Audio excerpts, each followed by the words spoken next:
Want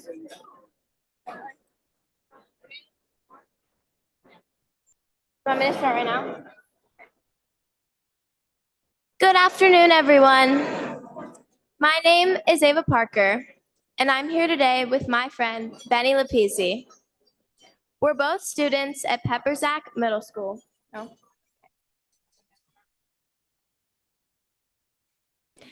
Good afternoon, everyone. My name is Ava Parker, and I'm here with my friend, Benny Lapisi.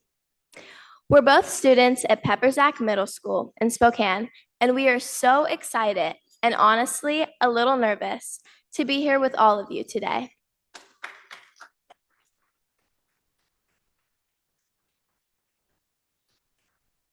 We also want to give a quick shout out to our classmates and community back home in Spokane who are watching.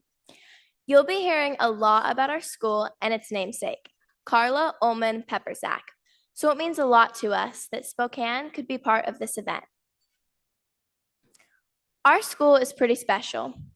It's a place where we honor Carla by promoting kindness, respect, and belonging every single day. Sounds pretty great, right? It is.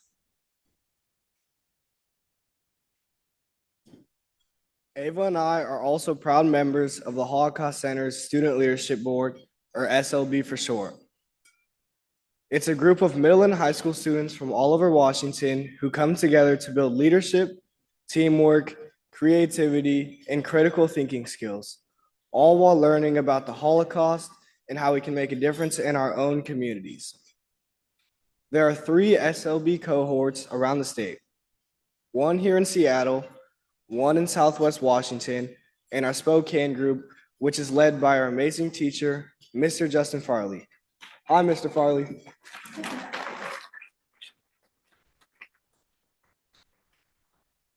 Thanks for being here. I joined the SLB because I really want to help others understand history so that the lessons of the Holocaust are never forgotten and so it never happens again.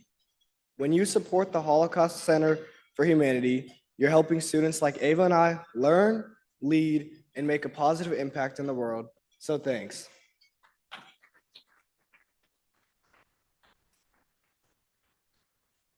And now I'd like to introduce you to Emma LaCauley and Jessica Schreiger, who are co-chairing the luncheon with us today.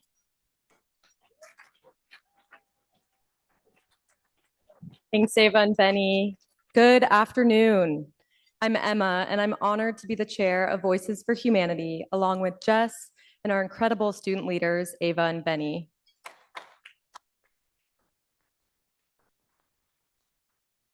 I'm here today to honor my grandparents, Hinda and Leo, who were survivors of the Holocaust. I consider it my responsibility to carry on their legacy and make sure that the history and memory of the Holocaust are never forgotten. Thank you so much for committing to share this time with us today. As you may know, Voices for Humanity is the most significant fundraising campaign of the year to support the Holocaust Center's important work. This event is an excellent opportunity to remind ourselves about the center's mission and its impact in our community. Of course, we're also here to raise some critical dollars to support their mission. So let's kick things off and raise $1.125 million.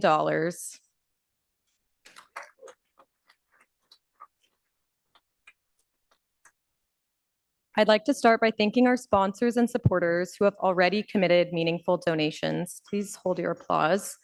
Our lead corporate sponsors, Goldman Sachs, Carl and Joanne Bianco, who generously matched early donations. Many of you accepted their challenge. Thank you.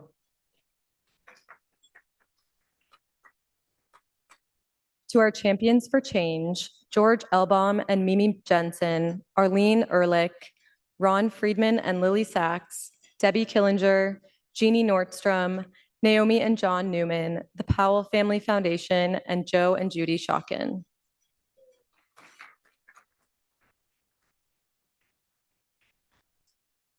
Finally, we would like to recognize the dignitaries here today. Please hold your applause. Washington State Senators John Braun, Manka Dhingra, Tina Orwal, Jesse Solomon, and Claire Wilson, State Representatives Roger Goodman and Janice Zahn, King County Council members Claudia Balducci, Sarah Perry, and Gurmai Zahalai, and former Ambassador Susie Levine.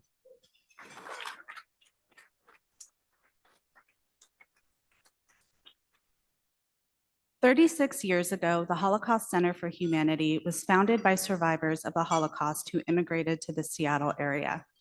Today, the stories of survivors are our guiding light. I'd like to welcome the following survivors who are here with us today: Aggie Day, Izzy Darakovsky, Henry Friedman, Henry Haas, Pete Metzelar, Doris Stiefel, and Carla Pepperzak.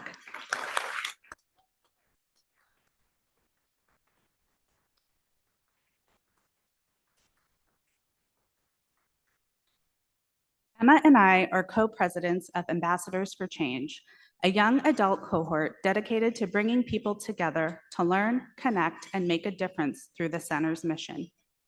As members of AFC, we found a space where history, education, and moral responsibility intersect, a place where our shared commitment to justice, empathy, and remembrance takes shape. For me, and probably many of you, the importance of Holocaust and genocide education is rooted in my role as a parent. I want my children, and all children, to grow up in a world where we actively recognize and honor our shared humanity. I believe learning from the past is how we can protect the future. And that is why we are all here today.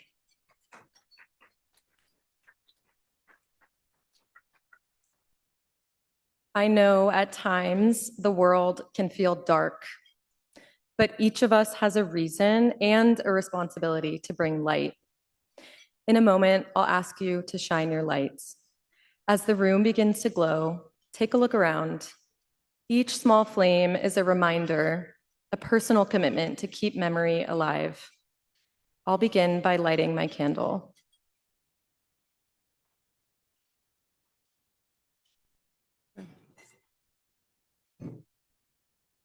Candle's not working, but you get the idea. I light this flame because I feel it is my responsibility to help repair the world. If you're a survivor, please light your candle. Quick unlight. If you are the descendant of a survivor, light your candle. If you believe children are the future and education can stop hate and ignorance before it starts, light your candle. If you want truth and history to shine brighter than hate, light your candle now. Together, these lights remind us that remembrance and action are inseparable. Each flame and each act of generosity helps carry this history forward for future generations.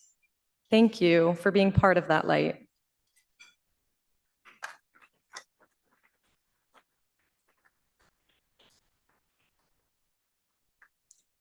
The work of the Holocaust Center happens because there are many passionate people involved. Today, we are thrilled to recognize some of them. I'd like to welcome Dee Simon to the stage to present the first award.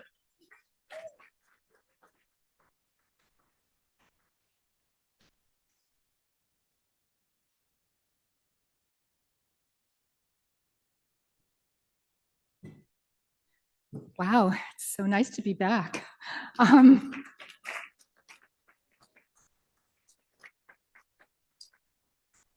It's my honor today to present the Teacher of Excellence Award to Janai Sheffels. Janai is an award-winning teacher who teaches at the Nikola Tesla STEMS High School in the Lake Washington School District.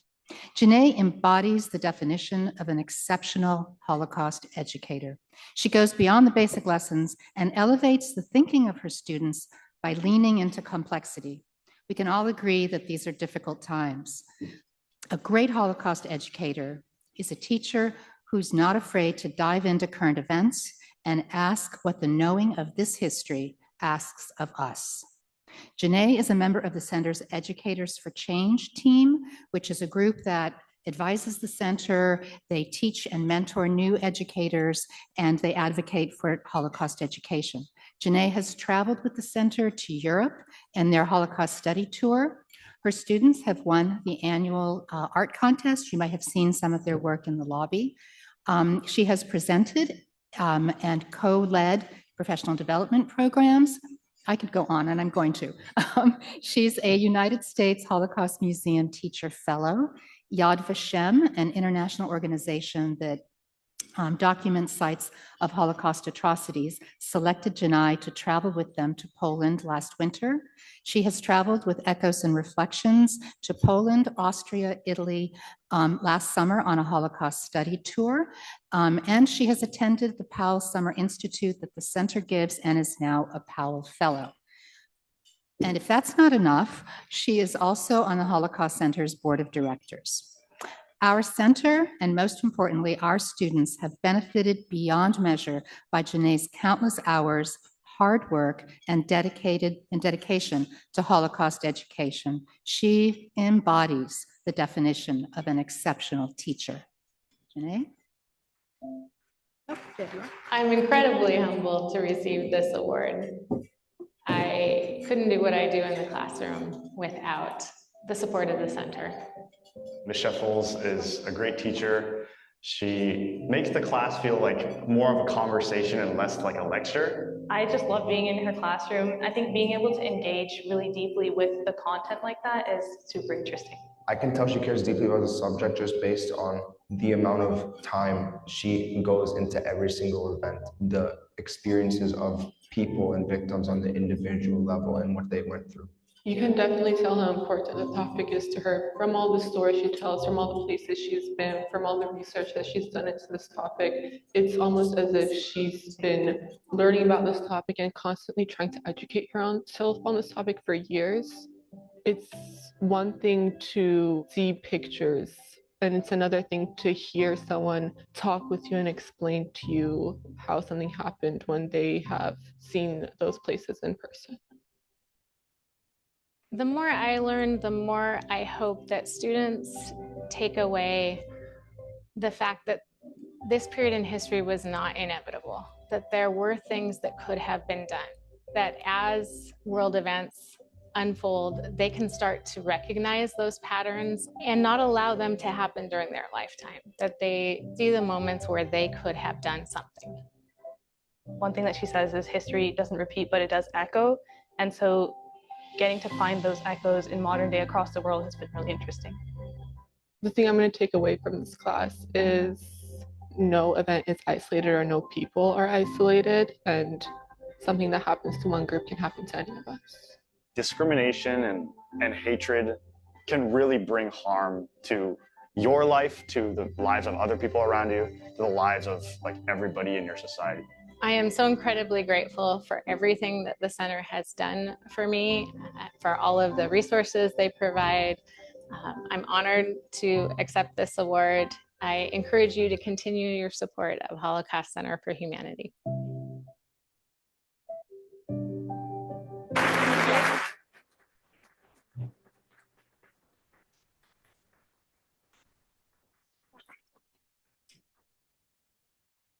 Put it on the floor so I don't break it. I am so humbled and honored to be accepting this award today. Holocaust education has been a passion of mine since I was first handed Anne Frank's diary as a brand new teacher and told simply to teach it. No additional context, no additional training, just teach it.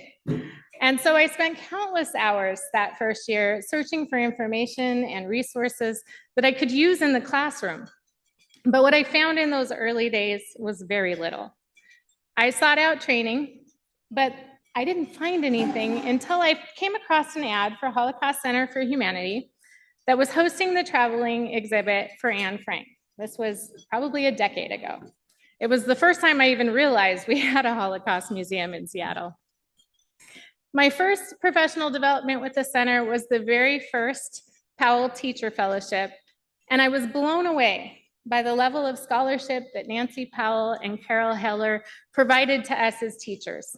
And I was blown away by the thoughtful resources that were specifically created for the classroom. Since then, I've been to dozens of seminars and institutes at the center and have found every single one of them to be the very best in professional development for teachers.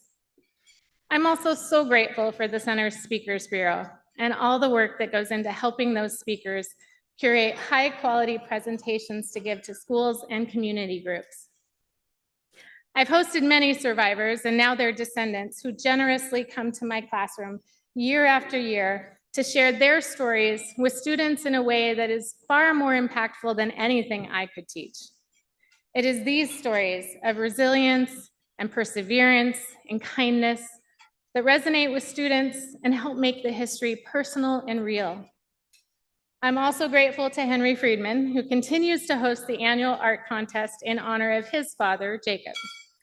It has allowed my students to dig into even more local stories of survivors and celebrate their lives through art.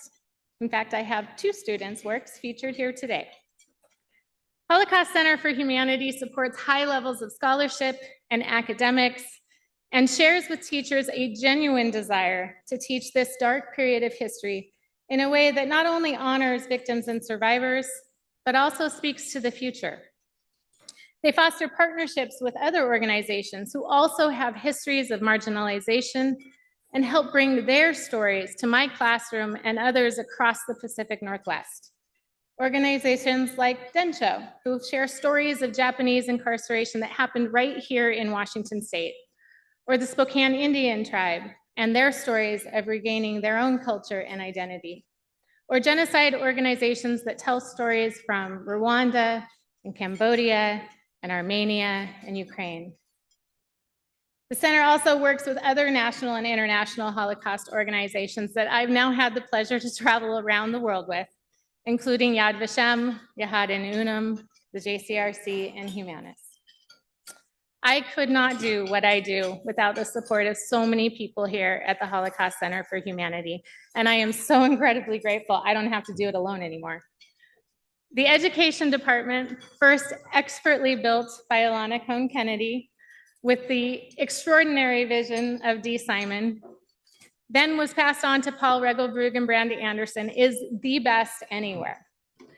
All of them have been available for questions, for resources, or for reassurance during a time that hasn't really been easy to be a social studies teacher. I'm also grateful for the Educators for Change Board that has provided networking for all of us teachers who can feel alone in this work. It encourages us to not only think about why we teach the Holocaust, but also how to teach it in a meaningful way that students can carry on. I also need to thank my principal, Amy Karkinen, and before her, Cindy Duenas, for supporting the opportunities that have come my way and the scholarship I continue to pursue. So thank you for supporting the work and the mission of Holocaust Center for Humanity.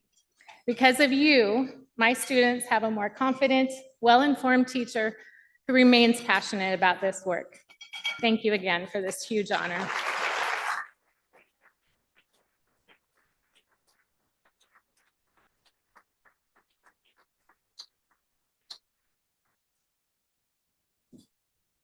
Congratulations, Janai. A few minutes ago, Benny shared a bit about our Student Leadership Board. Through this program, students engage deeply with the history of the Holocaust, other genocides, and the urgent human rights issues we face today. They not only strengthen their understanding of history, but also develop empathy, critical thinking, and a sense of responsibility to make a difference in their communities. Recently, after reflecting on the poem, A Cartload of Shoes, and the lives it honors, our SLB members wrote a collaborative poem, each adding to a collective work of remembrance, line by line, without seeing the whole until the end. I'd now like to invite Maddie, Lars, Talia, and Benny to the stage to share the poem they created.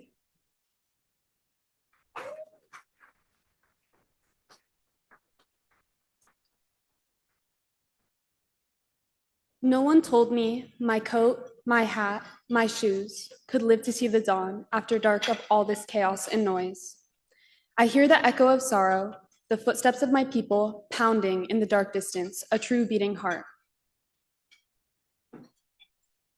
I saw it in its last breath. It was beautiful and graceful. Even though I knew its future, I only saw its eternal life. I wondered, will it really be gone so soon? I wondered, will it really be gone so soon? This life I once led so true. The people I love and hold so close, I will dread what happens next. Whatever that will be. I have come to understand that no longer is that my decision.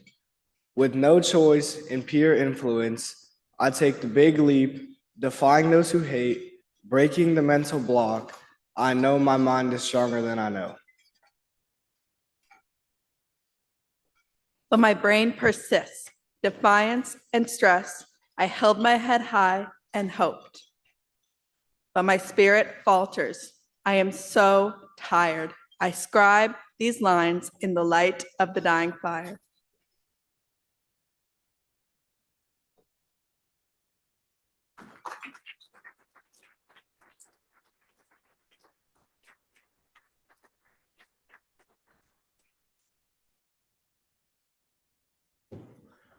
Earlier this year, the Holocaust Center for Humanity came to our school for a school-wide version of Holding History, the center's program that brings the museum right into the classroom. Holding History uses survivor stories and real artifacts to help students connect personally to history. As part of that experience, Ava and I got to see Holly Levin in action. Holly is one of the center's amazing volunteer museum educators. These volunteers support programs like Holding History and lead field trips all year long. Museum educators and docents are essential to everything the center does. The center couldn't do its work without them. They give back to our community, past, present, and future. They know the history, the survivors' stories, and they bring so much passion and heart to their work. They answer every kind of question students throw at them. And trust me, students like me ask a lot of questions. So when it came time to decide who to honor with this year's Voices for Humanity Award, the choice was easy: our incredible volunteer museum guides. I'd like to invite them to the stage.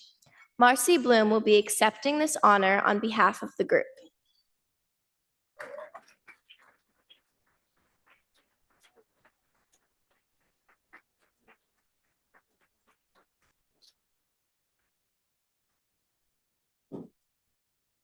Look at this illustrious, cool-looking group of people. Come on, folks. Yeah. Woo-hoo!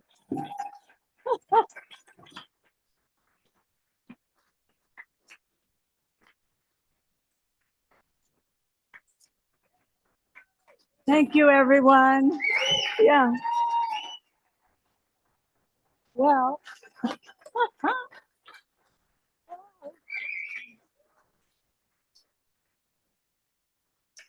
Well, not only are we cool, we are incredibly smart, savvy, and very, very ready to take on what it is to be educators, docents, and resistors. So on behalf of this entire team of amazingly dedicated educators, docents, and guides, thank you so very, very much for this incredible honor. Every one of us is humbled. Well, some of us are more humble than others, but okay. But we are very grateful and humbled by this wonderful recognition, and our hearts are full of gratitude. Thank you. Thank you so much.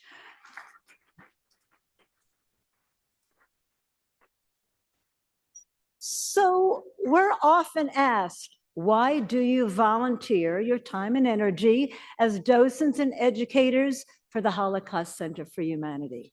Well, this is truly a labor of love for each of us. We are absolutely committed to this challenging, sometimes painful endeavor so that we can truly make a difference and encourage all of our museum visitors to develop the ability to think and act independently, to demonstrate moral choices and instill moral conviction, and to show solidarity for the marginalized in the fight for justice and against hate, and against the manipulation of truth, and against the current rise of horrific anti-Semitism in our communities, our country, and our world.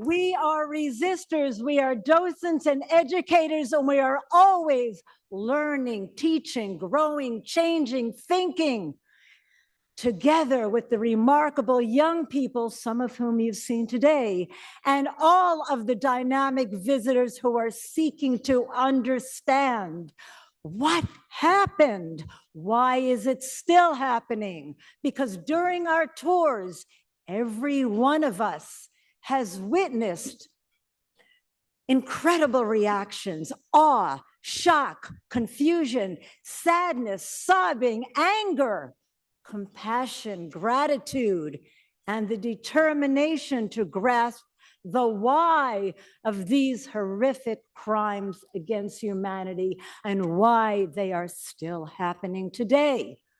Because we know that the stories of our precious survivors are deeply powerful and painful. These narratives of loss, resilience, memory, truth, culture, justice, and survival, they are the basis for inspiring and transforming hearts, minds, and souls of all of those who come to our tours. Because we all need to keep learning. I know I do, and my colleagues do, learning to keep choosing a moral compass to guide our lives, to fight against the scourge of rising anti-Semitism and all the forms of hate we are seeing in our country and around the world, and to fight against the othering of human beings, because othering is back. It actually never really went away, did it? We must always remember the lives lost, the precious loved ones who did not come back. And we must ensure that the painful lessons of the Holocaust are never, ever forgotten, that we constantly create new witnesses, like today, that we continue to battle Holocaust denial, distortion, lies, and censorship, and that we share our truth, our truths for all of humanity. We thank from the bottom of our hearts all of the survivors we have met and who have shared their lives and stories with us. And of course, we are also in debt to the incredibly stellar staff of the wonderful Holocaust Center for Humanity for their wisdom and for always including us in creating a path to strong moral actions so as to end hate, create a better world, and build a movement for resistors and upstanders. That is what we do, and that is why this tough, life-changing work for sharing humanity's truth and our battle for justice has transformed all of us. We learn, we change, we grow, and we want the world, the better world that is so desperately needed. Thank you again from the bottom of our hearts for this incredible honor. Thank you so much.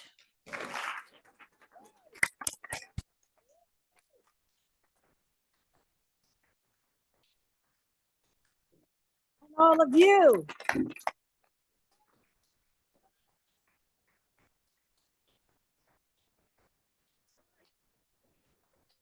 Everybody. Wow.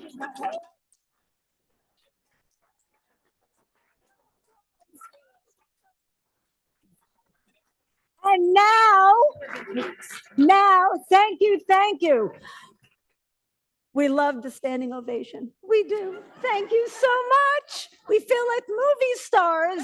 And now another movie star. Now it is my great pleasure to introduce the Holocaust Center for Humanity's fantastic new CEO, a familiar and beloved face and person to all of us, the stellar and visionary Alana Cohn Kennedy is also my friend, my inspiration as she is to so many of us, and a truly kick-ass leader for this amazing organization. Thank you. Where's Alana?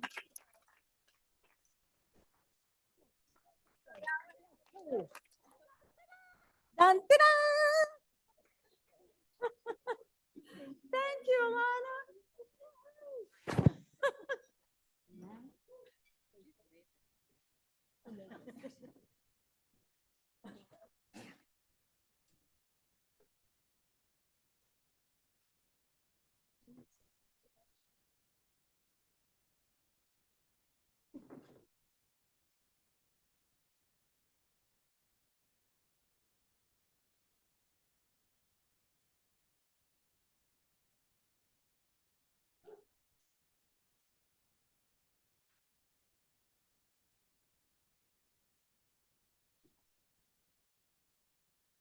I stared into the face of the man who had shot 6 of my colleagues, killing one of them.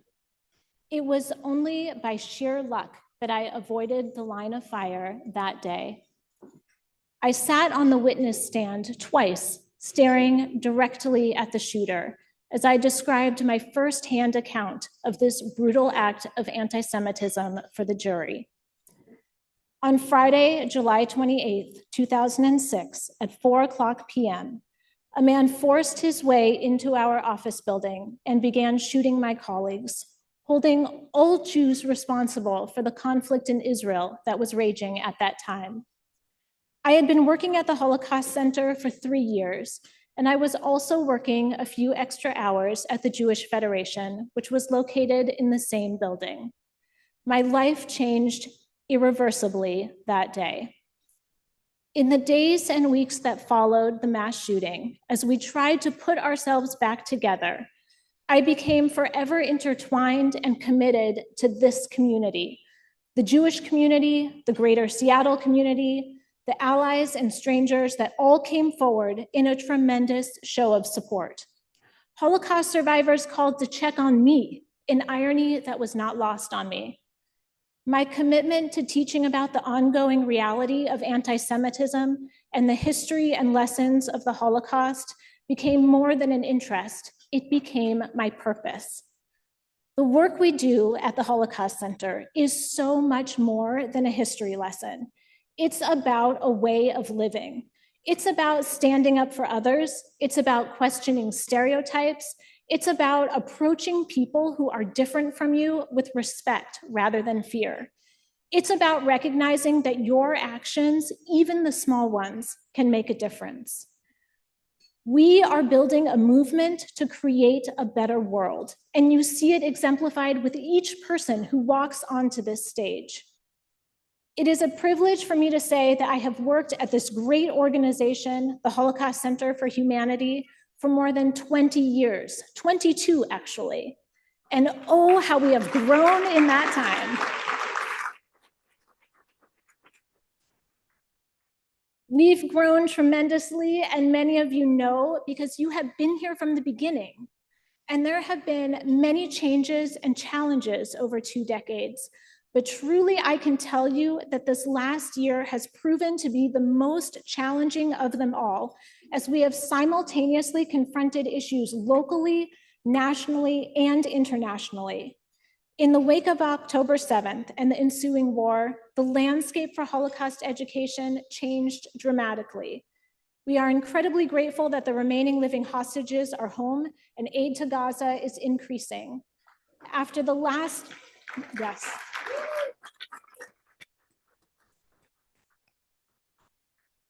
After the last 2 years, the world's perception of all Jewish people and even of the Holocaust has changed, and we are confronted with an entirely different set of ethical and moral questions. Just as the work of our Holocaust Center is needed more than ever, our state funding was significantly cut. This was funding that was critical to our education programs. We received strong bipartisan support, and thank you to our many supportive representatives who are here today. But the state's budget deficit resulted in large cuts across the board. The state funding we had been receiving, in addition to the support from generous donors like you, has allowed us to expand our reach. We now service over 50% of the school districts in Washington state and more than 30,000 students each year. Without this funding, we need your help now more than ever to meet the growing needs of the schools, teachers, and students in our state. Our commitment to preparing students for an increasingly complex world, to equip educators with the training and tools for critical conversations remains steadfast. Now in its 36th year, the Holocaust Center is strong. We are strong because of all of you in this room today. We are strong because we are doing the good work that is needed in our community and in the world. We are strong because we are built on the foundations of the stories of Holocaust survivors, witnesses, rescuers, and liberators. I turn to these stories for inspiration, support, and guidance. I recall the stories of rescuers like the Simchuks, who hid Henry Friedman and his family for 18 months in the loft of a barn, Ingrid Stepik's family, who opened their home as a temporary station for Jewish people fleeing Holland, and the Stitch family, a humble Polish family who hid Sam Goldberg in the woods after he escaped Treblinka, and so many others. These are our role models. They saw a need, they saw beyond the stereotypes and the propaganda, and they did what they could to help, even when it came with risk. The Holocaust Center for Humanity is not just teaching history. We are teaching a way to be in the world. We are working to create the world we want to live in right now.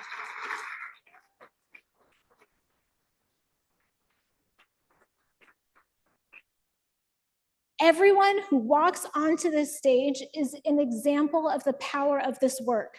We are creating a movement, and you see it here today, people of all ages who take this history and these stories to heart, and it changes you. It changes the way you see the world and the way you see your own responsibility.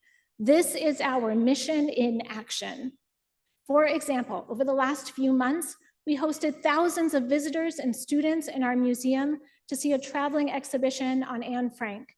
We created and offered opportunities for students and adults to learn about anti-Semitism, genocide, media bias, stereotyping, and the politics of scapegoating.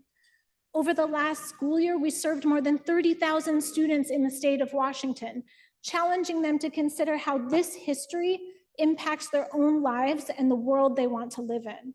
We challenge them to think about this as a way of living, not a history lesson. Oh, and did I mention we were also voted the best museum in the Pacific Northwest?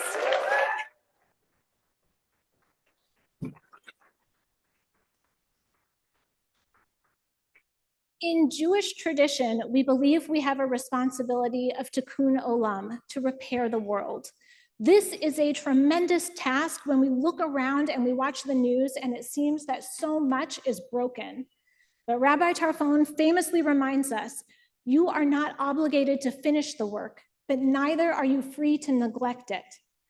The Holocaust Center is creating a movement of people of all ages who believe that when we ask questions, when we support one another, when we reach out, our connections form a net. And together we create a web that grows wider, stronger, and more resilient with every tie. And this starts with all of us in this room today.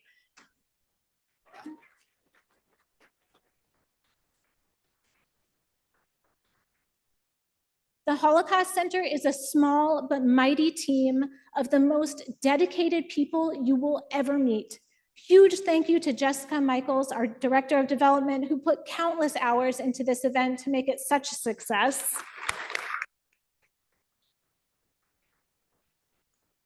And Paul Regelbrug, our Director of Education, who leads with such heart and passion. And extra huge thank you to our entire team at the Holocaust Center who are spread all around this room, who are the boots on the ground. And our board of directors. Could there ever be a more engaged and passionate board? Through one of the hardest years, they have stepped up in so many ways. Thank you to our board president, Paul Bloom, for leading the charge.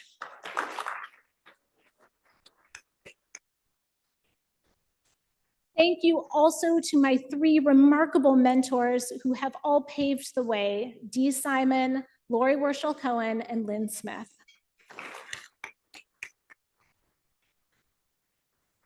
And to all of you in this room, thank you. Your presence here today makes a difference. We are creating the world we want to live in right now. We are creating the world we want for the future. This is what the Holocaust Center for Humanity is about. Thank you for being a part of it.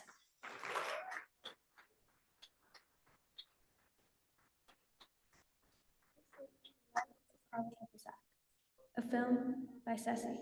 Carla Pepperzak was born in Amsterdam, Netherlands in 1923 to a Jewish family. Growing up, Carla enjoyed field hockey, ice skating, and going to parties. In 1940, the very same year that she graduated from high school, the Nazis invaded the Netherlands. A year later, they marked all Jewish identification papers with a J. Carla's father persuaded an SS member to remove the J from her papers by explaining that Carla's mother was born Catholic and only converted to Judaism after being adopted by a Jewish family. It also cost him a lot of money to remove the J. I got a new ID. I didn't have to wear the star, and that gave me so much freedom. I was grateful. I wanted to help people. That year, at the age of 18, Carla joined the Dutch resistance. She didn't tell her parents or sister that she did so. She helped save many family members by hiding them in farmhouses in the Dutch countryside. Later, she disguised herself as a German nurse and was able to rescue her young cousin from a train going to a camp for Dutch Jews. Since she knew German, she pulled it off really well.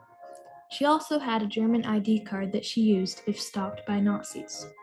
Throughout the whole war, Carla secured hiding places for about 40 Jews, published an underground newspaper, and created about 100 fake identification cards.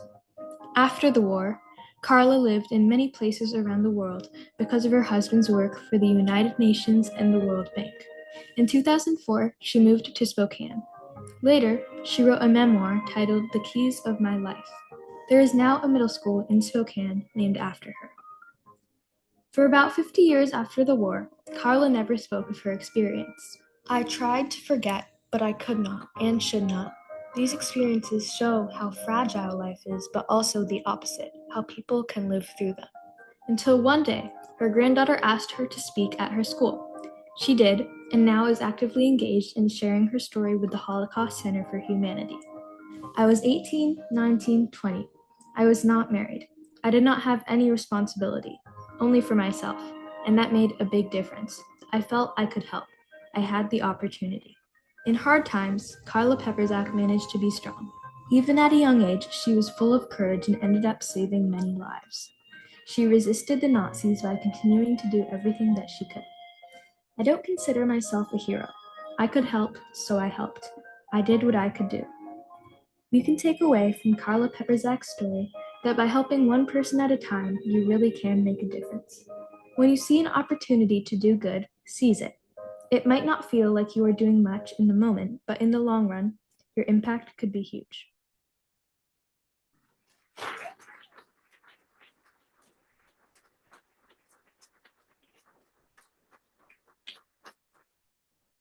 Carla Ullman Pepperzak has led an extraordinary life.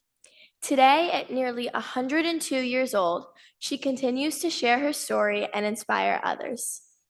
Benny and I are lucky to attend a school not only named in her honor, but one that also carries forward her mission and values.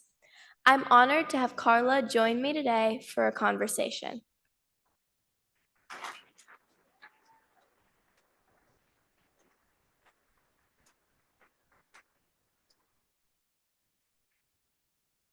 Carla, I'm so honored to have the chance to chat with you today. Yes, it's on.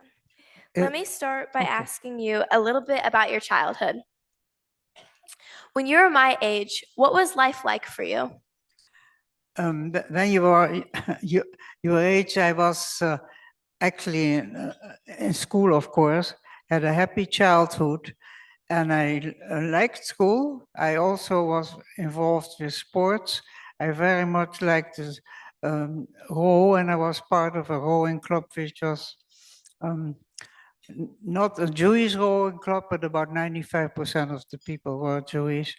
And of course, when the Nazis came and they invaded it, they took some people away and they closed the club. I also lived, and this was during the war, very close to where Anne Frank lived. And I got to know Margot better because she was more my age and was about 5 years younger. And we were in the same temple, and I used to go to temple, I like to do that.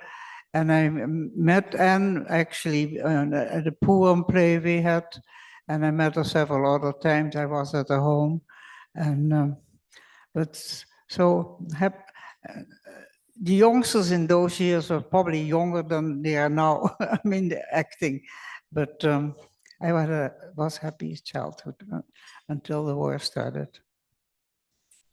What moved you to take action at such a young age? Sorry, I can't hear through that. What moved you to take action at such a young age? Well, the need was so tremendous.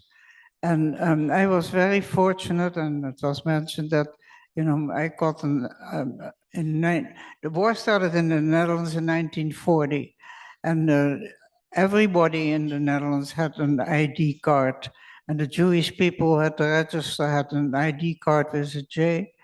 And I was, fortunately, my father was able to, through a German attorney, actually was a Nazi, but he was one of the good Nazis, and to get me a new ID card without a J on it. And because of that, I had more freedom and I could do, and much more than before when I was wearing the star. And the need was so high for people to, when they were all being either taken away right from their homes or taken up in the street, that I was lucky that I didn't have that worry at that point and that I could help people. And, when I think helping people, the example I had was at my parents' home. They always were helping other people. So I sort of was, it was part of my life. And like I said, the need was so tremendous that you forget all about other things. It was my way of fighting the Nazis. I know that taking action put you at such great risk. Can you tell us about the time you were interrogated on a train? Tell us what? When you were interrogated on a train. I still didn't get it. When you were interrogated on a train. No, I didn't see the picture, but I can't because of the echo in the. About the time when you were interrogated on the train. Okay, sorry. Actually, it was not on the train. I was interrogated, it was about in 1943 by two Nazi officers. And at the time I spoke fluent German, and and I was really never a flirt, but when I was interrogated, it was at home I was. And somebody must have told something, and interrogated by them. And I started flirting with them. And I'm not really a flirt, but it really helped. And they were and so they became very kind actually at the end. And I must have given them the right answers because, after I think it was about 45 minutes, they were leaving and they let me go. And I was always carrying a little suitcase. And in that little suitcase, I had a little machine for making something. I did make a lot of false IDs.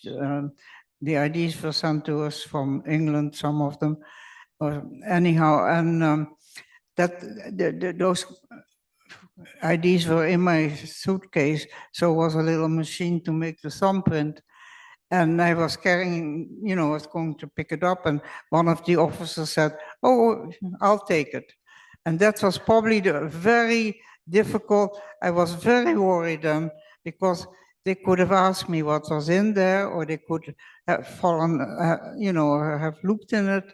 Unfortunately, nothing happened, and I could walk away.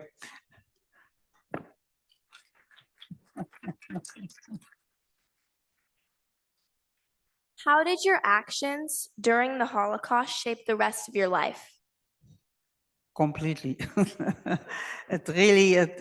My life has always been, I married a non-Jewish person, and I tried to forget, but it didn't work. And so I think my outlook on life changed very much because of that.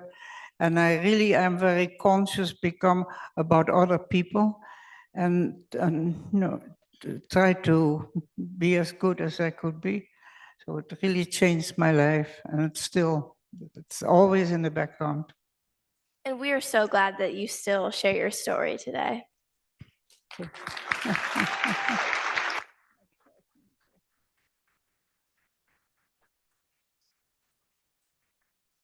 Carla, you always talk about how important respect is.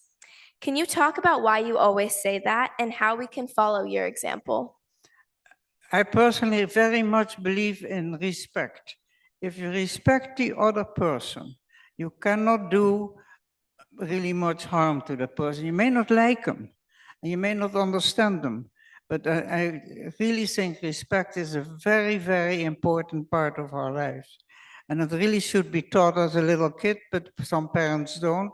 So when I talk to the students in schools, I always ask them to really learn to respect other people. And I think it changes your life. Hate is so useless. And there's no reason to hate if you can respect that person.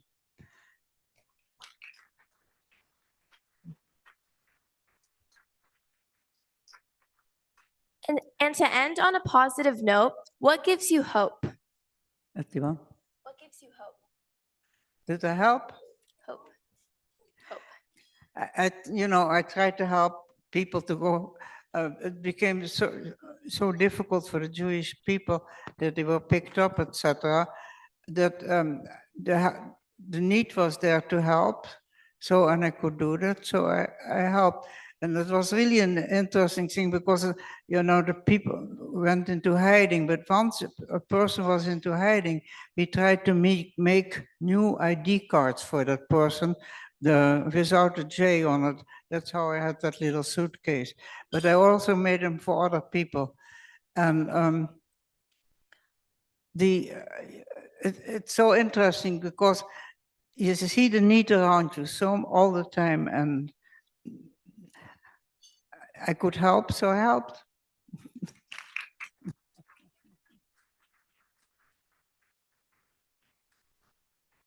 Carla, you've been an inspiration to so many young people, including me and my Pepper Zach Middle School friends.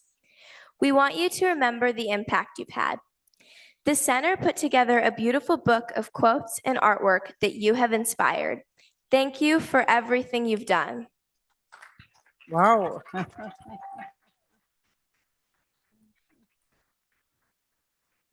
Wonderful. It mentioned the book, what I wrote, the keys of my life, and that's really about my life. But I wrote another little book. I wrote it actually. My daughter helped me, and and that's about the talks I've been giving in schools. I have given, I don't know, thousands of students by now was reached, and I hope that, like I said, the word of respect, but also that they understand what really happened and that the Holocaust really, really happened, and how terrible it was. I lost 80% of my family and lots of my friends, and that is something you never get over. And I think the Holocaust museum, not a museum, but the center here in Seattle, does a terrific job.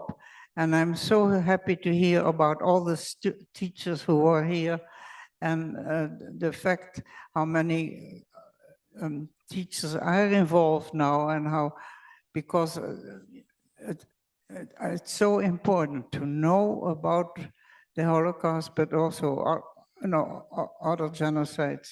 And I'm very, very grateful to the Holocaust Center here in Seattle, how much they try to inform people. Thank you.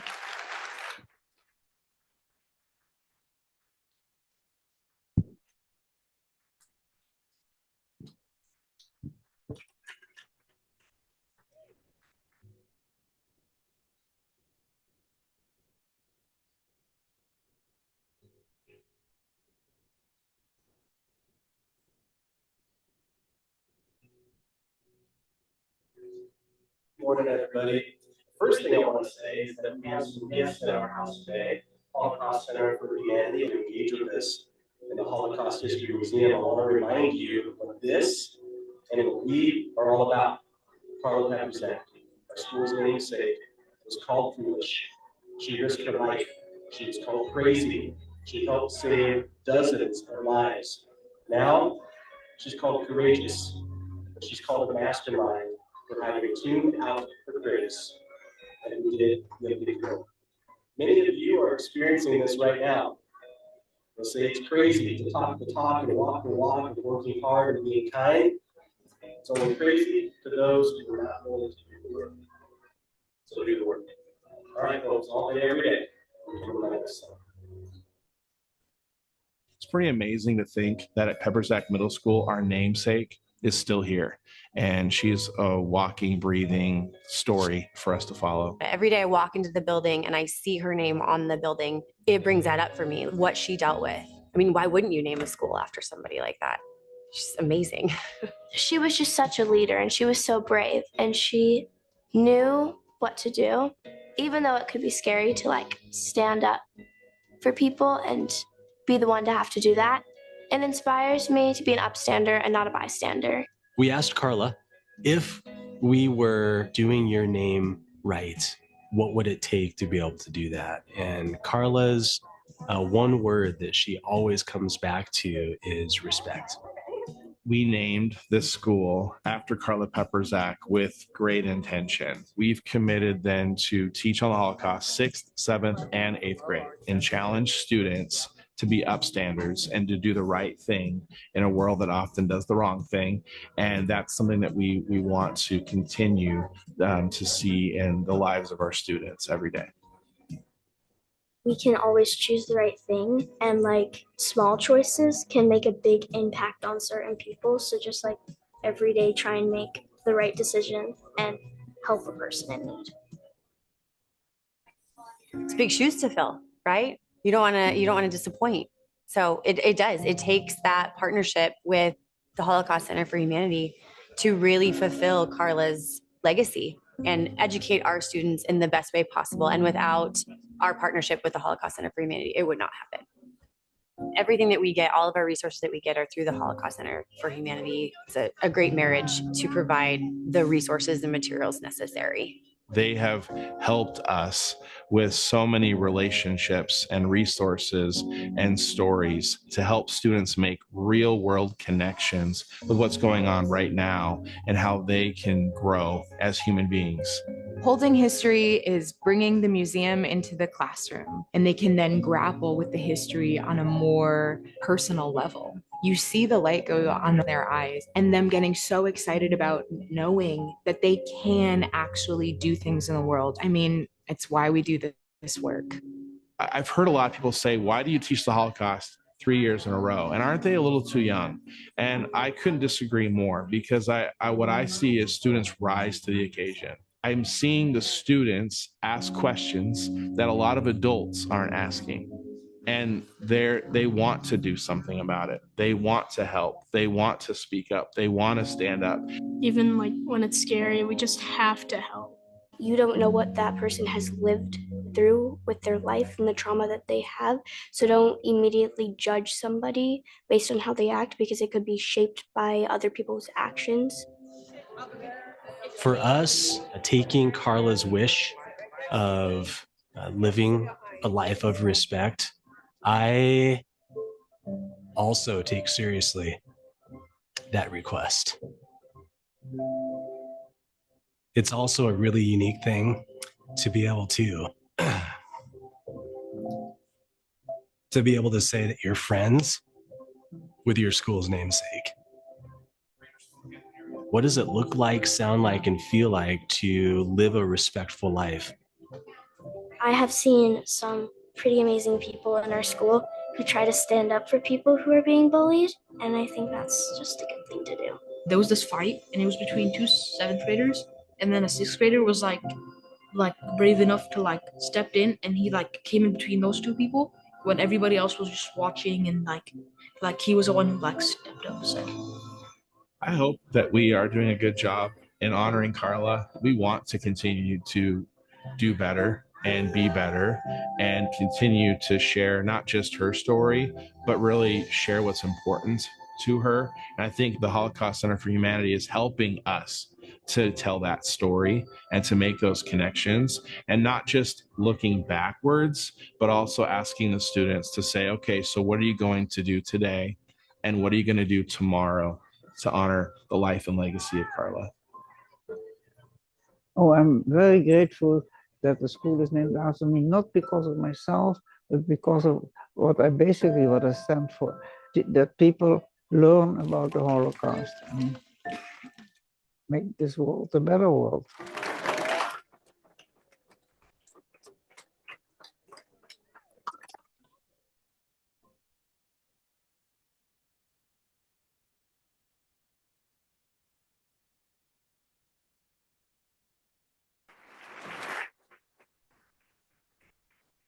Wow. What an incredible school and an incredible opportunity. Thank you all once again for joining us today. I'm truly honored to ask you to step forward with me in supporting the Holocaust Center for Humanity. As Alana shared earlier, this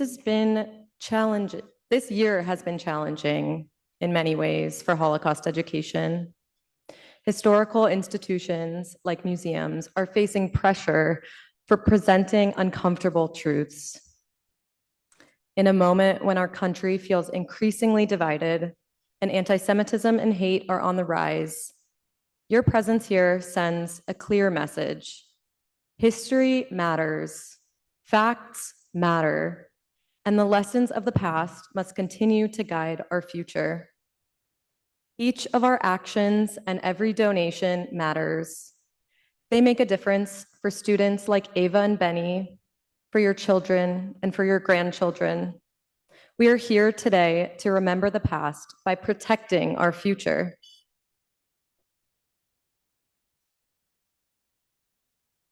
You've heard a lot today about how the Holocaust Center for Humanity helps build courageous communities. Communities that have the confidence to stand up to hate, to look for the good in others, and to take action when it matters most. But the truth is, those courageous communities aren't made up of heroes in history books. They're made up of regular people, people like us, like you. Each of us has the power to push back against hate in our schools, our neighborhoods, our families, even with people we don't agree with, especially with people we don't agree with.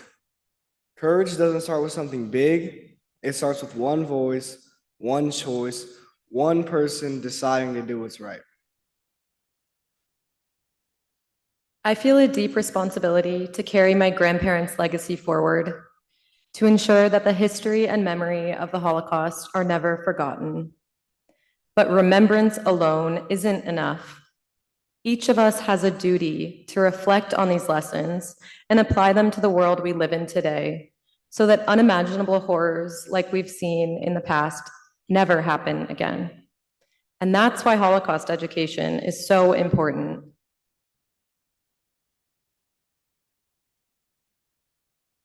When young people like me learn about the Holocaust and what can happen when hate goes unchecked, we begin to understand how powerful education really is.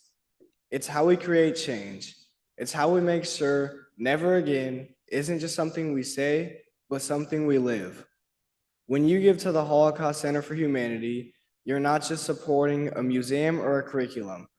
You're investing in us, my generation, the next voices of humanity. The center is ready to teach us, and we're ready to step up, to learn, to lead, to keep becoming our best selves all day, every day. But we can't do it alone. With your support, we'll have the courage, the knowledge, and the heart to make a difference, not someday, but right now.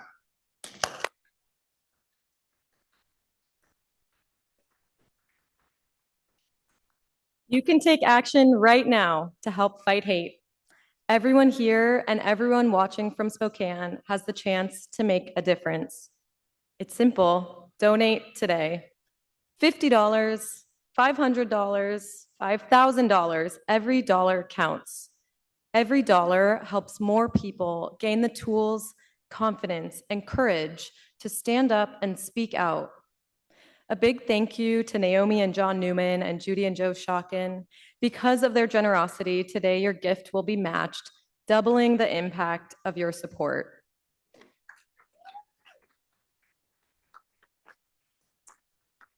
So now is that time. Table captains, you know what to do. Please fill in your donation card or scan the QR code to give online. Every gift matters. Every gift helps us build a courageous community, ready to act, ready to lead, ready to make the world better. Thank you for standing with us. Thank you for believing in our mission.